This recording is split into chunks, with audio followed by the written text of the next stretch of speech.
Yeah, hello and welcome to another update about Polkadot. Yeah, a rather quiet day, pretty much expected usually on a Saturday. I mentioned it already in the other videos and yesterday that probably it will be a quiet weekend. Now, normally then on the Sunday or towards the end of Sunday, we can expect some volatility, especially if when the weekly candle closes.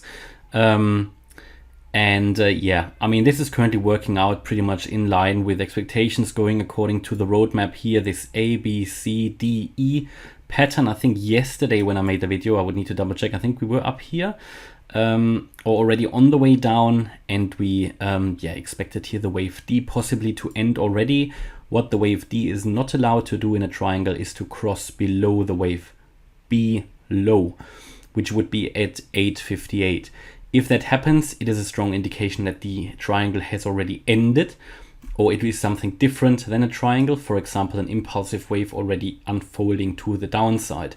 Now, in this triangle, we would expect a breakout to the downside anyway, because of this A, B, C, D, E. Yeah, and usually at the end of the wave E, you would break out to the opposite, obviously, of the wave E. So that would be a breakout to the downside here, but you would normally expect that wave E to be a little bit longer. Now, the wave D could have ended already, absolutely, could have ended here. And we should now see a little bit more upside in the wave E. That is also what we expect for the other coins. Now, bear in mind, it is a very, very quiet weekend, so it might take a little bit longer. Yeah, it might be a bit more sideways movement.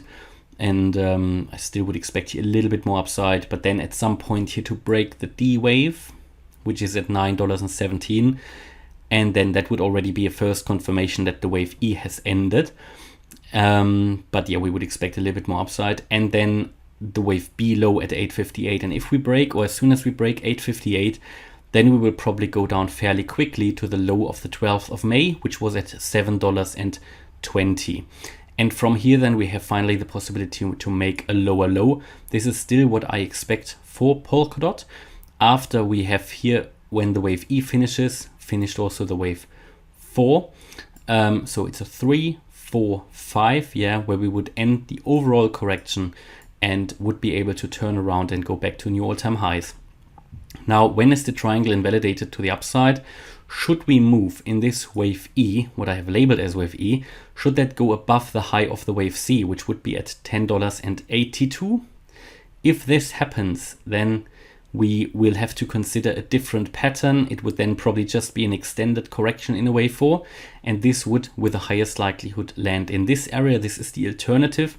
There is always a rather bearish and a rather bullish count, and this would be the more bullish alternative, but even this I wouldn't count as bullish, because based on this, I would still expect a move down afterwards. Yeah, so in both scenarios, I currently don't see that the overall correction is finished, only if we move above this target area for a corrective wave 4. So if we go above $13.36, by the way, this target area is between $12 pretty much and $13.35. If we move above that level and stay there, then this would be a strong indication that the overall correction here for Polkadot has been finished. You know that I've been talking about these price targets since November, December, and we finally reached them. And that means that at any point in time, the overall correction for Polkadot could be finished. So that is why it's so important to watch the smaller waves now, to look at the smaller wave patterns to understand when it could be finished. So from a high level point of view, the main, the requirements to end this correction, they are finished. Yeah, we have here a wave 1 to the upside that was back in May. We are coming down in a wave 2 that is split into an A, B, C wave. And from here, after a wave 2, which is absolutely normal that it comes down that low, as it is for the entire crypto market, nothing unusual that we have these strong corrections. That is completely normal in young markets. Yeah, stocks and shares, young stocks, young shares are doing the same thing.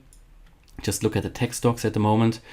And from here, then we can recover, go back to the upside. And in a wave 3, which would probably happen when we make a new all-time high, then we should get to the 1.618 Fibonacci extension level as a minimum, and that would take us to $87. That would be the minimum target. But first of all, we need to finish the correction off. So at the moment we're forming this triangle, we can see such a consolidation phase currently across the crypto market. Various cryptos do that, not all of them. ADA, for example, doesn't. But yeah, it looks like here Polkadot is doing it, and we're waiting here for a clear signal. It is holding fairly well. Yeah, there's no risk here currently. I'm not concerned about DOT at all. It is holding nicely here in this overall target area for the larger correction. And this is the target area, you know, starting at $5.62, which is the 88.7% FIB level. But this is holding well at the moment. So yeah, no concerns here about Polkadot at the moment. It's holding well, and without a problem, it could still move down to that 562 level without giving us any concern about the future of Polkadot, because as you know, cryptos, or generally assets that move for a longer period below that 88.7% FIB level, it's just not good. Yeah, it is just higher risk. They then drop too far, and it requires much more money, much more capital to bring them back up.